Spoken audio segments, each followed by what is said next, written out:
thank you very much for inviting me. And I have enjoyed quite a lot of the different talks about different methods.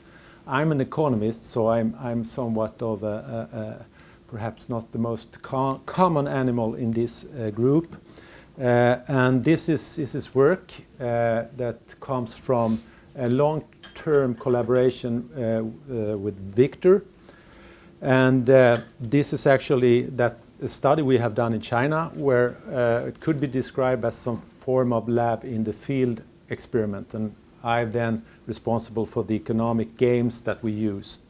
And the thing that especially interested me is that this project is one of the few where we actually were able to let CEOs and entrepreneurs in China to participate in these games, which is for an economist very interesting because that adds the external validity of this behavior in these games. So let me first say that I've now exposed Victor for somewhat of a surprise because the most recent time we spoke, something has happened which I haven't gotten the fully green light, but in case you have the time to protest, Victor. And of course the ambition is that we will have a paper on this later on. I will also thank very much Lisa for the help in the statistical analysis that we have done. It's very descriptive, and this is a work in progress. All right, so I will say something about the motivation here and the question, which is this is one part of this project and not the whole behavioral study that we've done in the last wave. But I will talk about one specific question. I will discuss about the method used and how we implemented, something about the results, and then conclude. So one fundamental goal, of course, of social science is cooperation, to understand the determinants of cooperation and so on. And the problems range from CEO emissions until cooperation in workplaces. And it's very well known in this literature that there are some kind of reciprocal behavior, so that the willingness to cooperate depends on what others do. We call that reciprocation. We call it sometimes conditional cooperation. And this is the term that I've decided to use, at least in this presentation. But one important thing that I think is important is that often we have, and this has not been studied much in economics at least, is that the information can be given at different levels of precision. And we don't know so much about how this precision affects behavior. And this is the main question for my talk now. So let me give a relatively drastic example. So the question is, as I said, how does information precision about others' behavior affect cooperative behavior? So the more drastic example will then be if we have, I call this a set of connotations. If we have some pieces of information, like a police officer shoots a young man, this is of course bad news in general.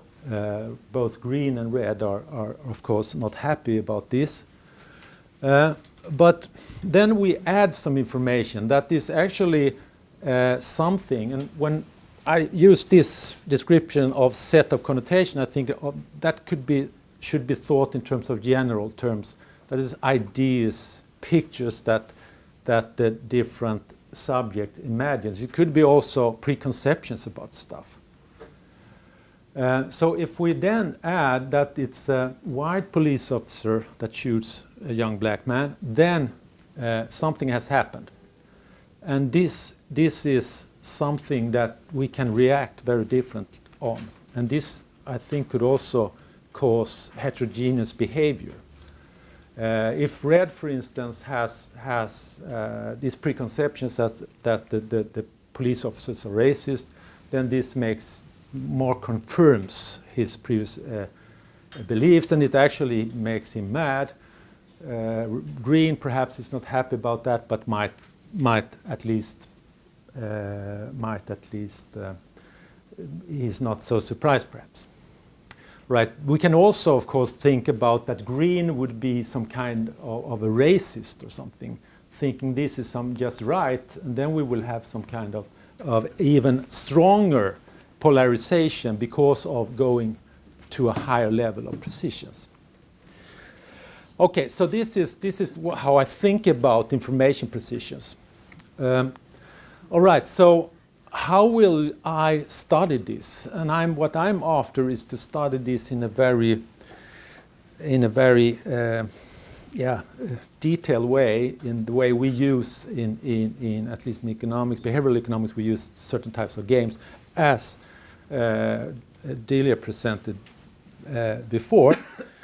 So I will use a so-called public good game, and it has similarities to the trust game presented just previously. And in this game, we have 3 persons in a group, and they can invest a certain sum of money. In this case, it's 0 to 300 renminbis. And money that is not invested will be kept for the individuals themselves. And the income from the project is the sum of all contributions, and then multiplied by 0.5. So if all 3 persons invest 100 each, that will be, the sum will be 300, and then they will receive back 0.5 times 300, that is 150. And then they can keep whatever they had before. That is, they didn't spend, they sent in 100, so they had 200 left, so they would then have 350 of this. I will show you some examples. If you have selfish preferences in this game, the prediction is, the Nash equilibrium prediction is that no one should contribute at all, because they would understand that if the others contribute, then it's best for me not to contribute, because I will get the sum from the project and I will keep the money, and I will not invest in money in the project. So, but that is of course under selfish preferences. So let's take an example just so that you're with me here. So one example is that we have relatively generous, everybody generous subjects. They send in 200 to the project, we get 600 here. They keep 100, and then in the next step they get 300 back, because 600 times 0.5 gives 300 and then get back. So that will end up that they have 400 after this investment, this game. So they earned on these investments all. Then we have a situation where we have perhaps unequal contributions. We have green, he doesn't send in anything, red 300, yellow 100. So it's 400 in the sum in the project. That means that they would get back 200 each. So, and that would of course mean that one gets the most, green, who didn't invest anything. Red would be worst off, he would only get 200, and yellow is like a little bit happy because he earns 100 on this. All right, so this, anybody not understanding the public good game? All right, excellent. So how do we implement this? Well, this can be implemented in many ways. The normal thing is to play it with computers. But what we are after here is conditional cooperation, and the best way to study this in a detailed way is to use the so-called strategy method. The strategy method is developed by Reinhard Selten, one Nobel laureate, one of the early game theorists. So he said that what we should study here, or can study, is each player's response conditioned on all possible strategy responses by the others. And I will demonstrate that. So you let the player know, or you say, if the other players contributed this, how much would you send back? So it's conditioned on this information, what others did. So we implemented this by having one not so precise information, and that is the common way when this game is implemented according to the strategy method. That is that you tell the subjects the average contribution of the other 2 group members, and then you say, how much would you send in? given that the average contribution was 0, how much would you contribute? How much if they sent in 30 on average? How much did you contribute? And so on, up to 300. So we had that treatment, but half of the subjects were randomized to 2 treatments. So the other group received a longer list where we informed them about the exact contributions by the subjects. So if you have average contribution 0, you would have 0, 0. And then they wrote down their contribution. But you could also have that one contributed 60, the other 0, and that would be an average contribution of 30, right? So these arrows here, they say that they have the same level of average. They're consistent information about how much sent back, but in here you have a more equal contribution. And we did that for all conceivable different contribution distributions in this. All right, so this is the very simple experiment. Randomization, and then we're interested to see what happened. And before I go into that, I will say something about the subjects. So these subjects is 500 CEOs and from 5 cities in the Yangtze Delta. There have firms that have at least 10 employees. Some have much more than that. I think the average number of employees would be around 120 or so. We also had some comparison group. The important thing here is not the comparison group, which you had done some studies before, but it's interesting to know what non-CEOs as well do. And then we have this randomization, and we have also the treatment that they didn't know who they were playing with, and that is standard. All right, so there is, of course, a related literature here, and I will not, in the interest of time, I will not go into details here. There is a large literature about the theoretical mechanism that creates cooperation, and I think that there is at least, I would say probably, depending on how you conceptualize it, it would be around 8 or so different relatively important theory that at least I see as an economist. I guess it's rich also in a very rich area in sociology as well. So I mentioned some here. But what's important here, that what's driving the results in the game we study here, since this is a one-shot game, it cannot be the classical story about the game theoretical story about repeated interactions, for instance. That can be excluded. It must be something else. And probably here, I mean, where you could generate differences in effects to this treatment would be, for instance, some model of social preferences, because you have different contributions.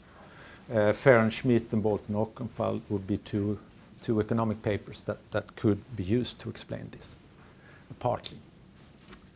All right. Then there has been done studies about conditional cooperation, but as I said, this treatment difference with information precision has, as far as I've seen, not been done before. All right, so, and I should say that the reason we're interested in this is that it's often possible actually to give different levels of information. Of course, that the information affects things is of course trivial. But the thing is that it's often possible, as long as you tell the truth, this is an option. And sometimes you can choose whether or not you should tell the whole truth or parts of the truth. It could be done in policy, it can be done in firms and so on. That's why I think it's especially interesting to study CEO behavior in this respect. All right, so let's look at the results then. This is then compared. The blue line is the mean contribution as a function, or when they have information about the contribution about the others. So the blue line is when they have information about the mean, and the red line is information about the distribution, the more precise information. And this is compared with when they have exactly the same average contribution by the others. So this actually compares these, where I have the lines here, these treatments in the beginning. And you see it's not especially, you don't get excited about this. And this is when you go home and cry as an experimentalist.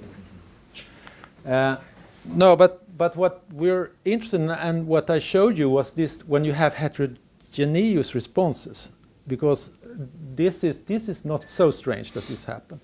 But it could also be, and this happens when we take all comparison groups that I could use here, you have the same result. The mean doesn't change significantly, substantially. But what happens is much more interesting is what happens with the diversity here.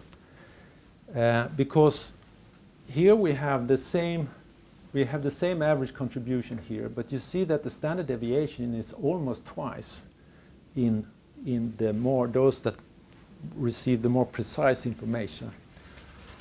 And this is so consistently here. There seems to be, of course, larger here when the difference between what the others contributed.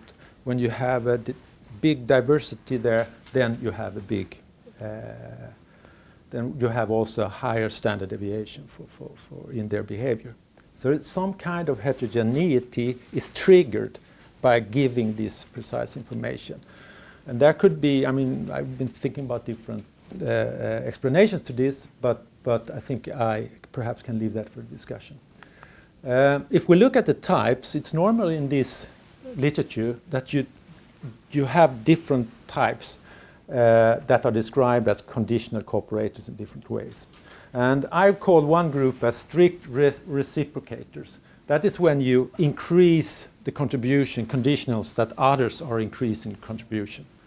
And that is a general definition. So almost all belongs to this group.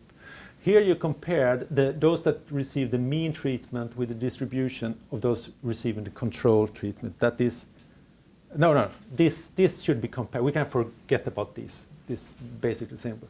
And here, so the blue line here goes down. That means that reciprocation actually decreases when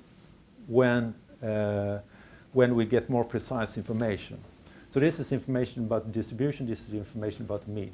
What is substantive change is this change in the what we call as perfect conditional cooperators. These are the guys that actually always match on average what the other players are contributing.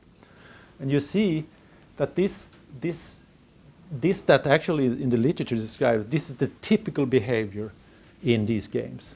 It's actually 1/3 or at least only 40% of what they, so it breaks down in this treatment. So this was the main result. So my conclusion is that choosing precision of information about participant behavior in public good game situations is often possible, and more precision about contribution did not change the mean behavior, but actually changed the standard deviations a lot. And this might suggest that information precision might have a polarizing effect in different situations. There is also an effect, a smaller effect, that the variation in contribution appears to increase the difference in the other subject contributions. All right. Okay. Thank you very much.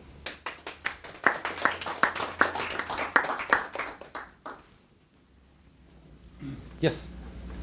Maybe it's not directly related to your work, but I was curious why you studied CEOs. Was there any particular reason?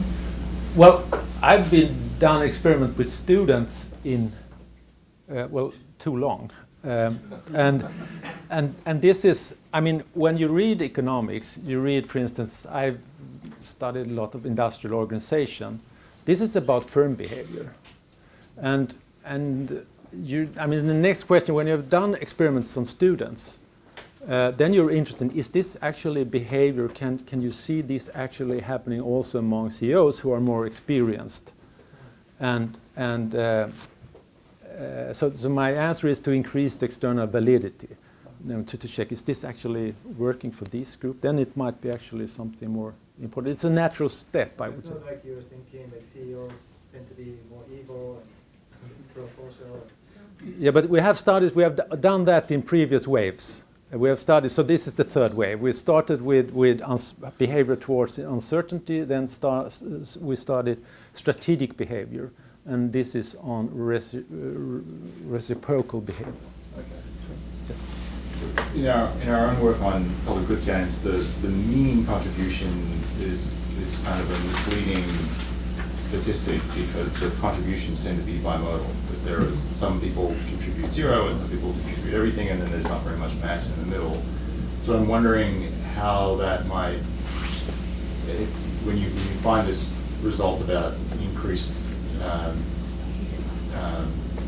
standard deviation, have you looked at just the actual distributions of contributions? What is going on at that level? Yeah, it's not entirely bimodal in the way that you will have in some of these games. It's more complex than that because we checked, for instance, those free riding behavior. You're right, increases, but it increases for something like from 3% to like 13% or something like that. It's not explaining everything, but it definitely explains something. Because if you know that the other guy, some seem to focus on that there is one guy who's free riding, but that's not all. One might actually focus that this is a guy he contributes everything. I follow him. We call them Kantians sometimes, but they're not so many, but they exist as well. But it's happening in the middle, most of the change in the standard deviations. Yes? I gathered the general finding being that the more information you provide, the more diversified, in this case polarized behavior we might observe in games. I wonder to what extent this is, however, linked to the specific nature of the information you provided. So in this case you just gave, it's 3 subjects, so give information about 2 people, and they were one above and the other below the mean by definition. But let's say we had a larger pool, harder to deal with, but in that case you could have 4 above the mean just a bit, and 1 like very much free riding below the mean. This is just an example, but the point is like if you vary the type of information you provided from being just 1 above and 1 below, which is inevitably going to lead to, if there is any mimicking polarization, would you actually expect the same finding or something else? So essentially, if people are mimicking what they are seeing, with this specific definition, you get that. We checked that mimicking the highest contributor and the lowest, and free riding is the lowest, right? And that we see to some extent, but it's not explaining the whole picture, I would say. So, and what you ask is what would happen if we did it in another way, and it depends on the model that we use as our explanatory mechanism to this. And we are thinking about the Ferenc-Schmidt model, for instance, where you get this envy when you know that you were behind someone else, and this parameter is somewhat stronger than you feel guilt when you're ahead of someone. And that is, I think this model could be, to a certain extent, explaining, given certain assumption about the distribution of parameters in the game, the subjects in the game. So we don't know, to answer. Yes? How hard was it to get in touch with 500 CEOs? Well, this is very hard, of course. And it's based on Victor's work here and Sonia Oppers as well. We had like an army of research assistants of 20, and they worked for, I think, 6 months. So if they called the CEO and he said, okay, I have to cancel the meeting, I have to go to Beijing for a business trip, then the research assistant would call them the next week and say, hello, it's me again. Can I come? So it's like it has to be like that. So it's a very hard work to get these busy persons, but it's possible.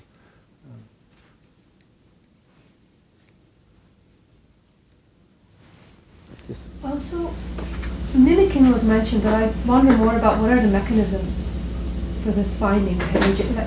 What are the explanations? It's not a cognitive behavioral mechanism because it's so non-uniform. So, what are some of the explanations that you're thinking about or testing? That was what I started out to say. I mean, since this is a one-shot game, you would think about a model of social preferences, for instance. That could be matched to this. And Fahrenschmidt, I don't know if you, I will not write up the model here, but you have one egoistic component. You care about your own payoff. Then you have one component that you feel guilty when you're ahead of the others. Then you have then you have an envy component. That's when you're behind the others. And the envy component, the parameter, is a little bit weight higher in that model than the guilt component. And that would mean, and this distribution of parameters could actually, when you increase the information, could actually mean that different persons would diverge. So that's what I have had in the back of my head. Yes?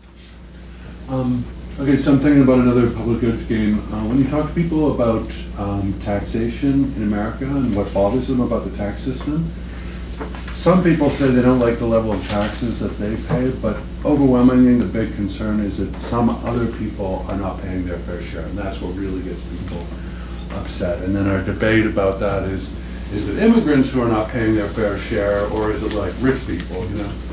But and the concern then is like it undermines tax morale to have this big sense that like, you know, some people aren't paying their fair share. So, but your results, I'm wondering if there's other results that match onto this. You're saying that on average it wouldn't affect people's tax morale. Overall, you get the same level of voluntary contribution. But I'm just wondering, is that unique to your sample? What does other experimental results in other settings show? Is there evidence supporting this? I mean, actually, if you use the Fahrenschmidt model with a normal parameter, you would have a decrease in the mean, I would actually expect. So I was somewhat surprised about this. And it's the same, actually, for both the CEOs and the comparison group. No big difference there. But this, of course, we have to check. I would say that it should decrease a little bit. So I'm somewhat surprised that it's not happening so much at the mean. But our main result has to be the variation that increased, because that is substantial. And that information, it's not just what the average level, but like there's somebody who's not paying anything, and that's really like, anyway, super interesting. Okay, thanks.